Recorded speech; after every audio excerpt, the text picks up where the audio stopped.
welcome back to our channel. So nandito na tayo ngayon sa Cabanatuan. So hindi na tayo nakapag-intro kanina sa Aliaga, pero magpapakita na lang ako ng mga clip ng biyahe natin going back here sa Cabanatuan. So yung ganap natin ngayon is injection ni Maxi. Last dose na niya nung kanyang kennel cough. So yun yung magiging ganap natin ngayon sa video natin. So hope you enjoy and still watching this video. Don't forget to share, like, and subscribe to our YouTube channel and click the notification bell para lagi kayong updated sa ating mga videos.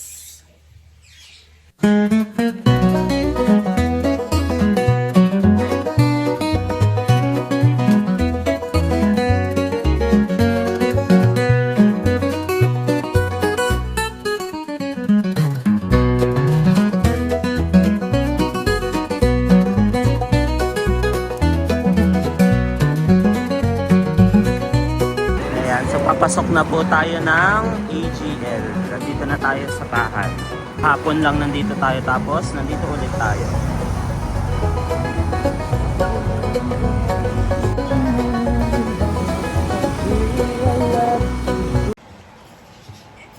Hello guys! So kagaya nga ng nasabi ko kanina, ngayon ay magre-ready tayo para sa vaccination ni Maxi. So si Maxi yung pag namin na aso, dahil ngayon yung schedule niya ng kennel cough. Okay, so igagayak lang natin muna lahat ng gagamitin.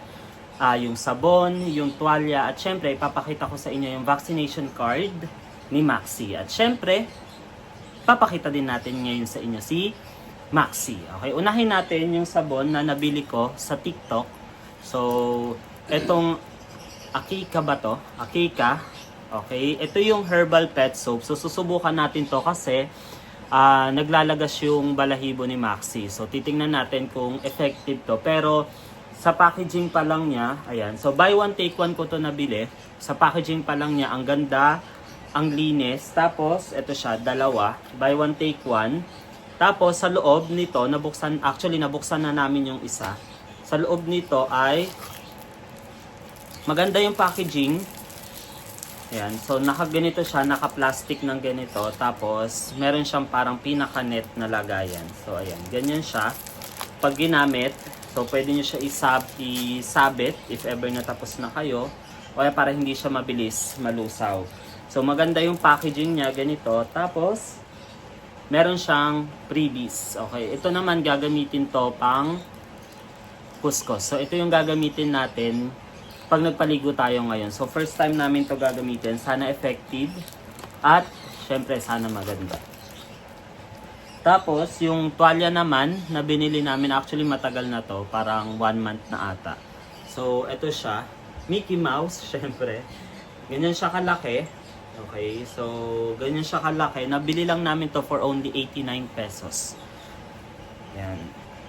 Tapos ito nga pala yung vaccination card ni Maxi. So, yung vaccination card ni Maxi, simula nung napunta siya sa amin, ito na yon. Hindi na siya pinalitan ng veterinary. Okay, so hindi na siya pinalitan ng vet. So, si Maxi ay ipinanganak noong September 23, 2024. Kung titingnan natin, siya ay ilang taon na ba?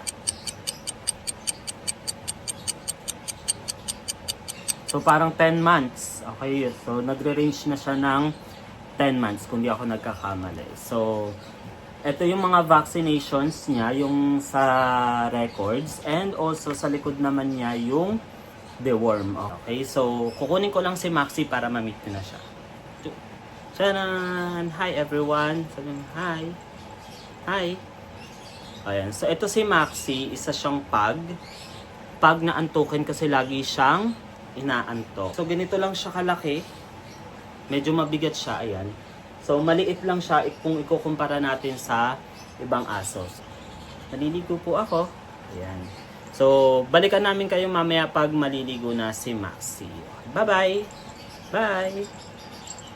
Bye! Ayan, so hello everyone, update lang tayo. Pauwi na tayo. So kanina, nabutan tayo ng malakas na ulan.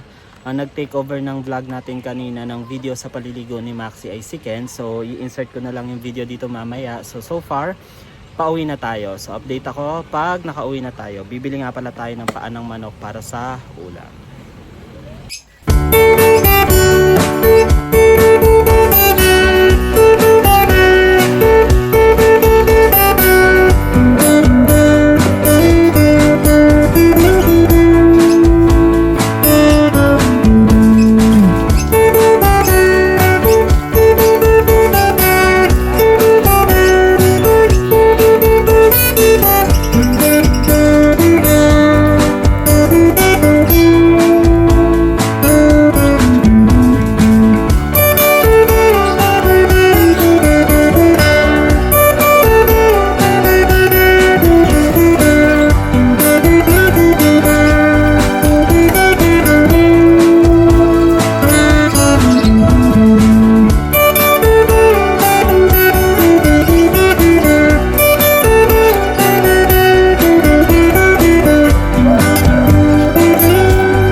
update lang tayo. Hindi na tayo nakapag-update kanina o nakapag-video kanina nang paalis tayo ng bahay. Ngayon ay pauwi na tayo kasi ay umulan ng malakas kanina. So ngayon pauwi na tayo. Dadaan tayo sa bilihan ng ulam. Titingin tayo ng paa ng manok dahil tayo ay magsisinampalok ng manok. Okay, so update na lang ulit ako mamaya.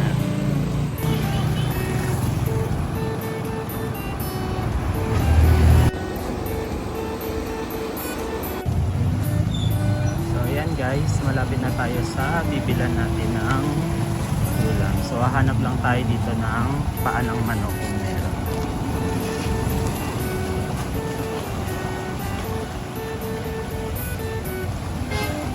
So, titingin tayo dito. Baka merong paa ng manok. Dilipat tayo sa kabila kasi wala na daw paa ng manok dito. Try natin tumingin sa iba kung meron pa. Ate, may paa ng manok. So yun, pangalawa na to pero wala pa din. So babalik na tayo kasi ay kita nyo ba yun, ang dilim, diba? Parang uulan. So sana tayo abutan. Ayan guys, so nakaka-stop tayo dahil may stop light. Wala tayong nabilan dito sa Mayapyap, so lipat tayo dun sa AGL. So ayan guys, nandito na tayo sa AGL. Malapit na tayo sa bahay pero titingin muna tayo dito sa binibilan natin kung merong paa ng manok. So mukhang wala din ata. Wait lang natin. Ayan, so nakahinto na din tayo dito sa AGL doon. At wala tayong nabili. Wala tayong nabiling paa ng manok. Okay, so balikan ko kayo mamaya pag nasa bahay na tayo. So ayun, update, nandito na nga tayo sa bahay. So hanggang dito na lang yung vlog na to. So don't forget to like, share, and subscribe to our YouTube channel. And don't forget to click the notification bell para lagi kayong updated sa aming mga videos. Bye!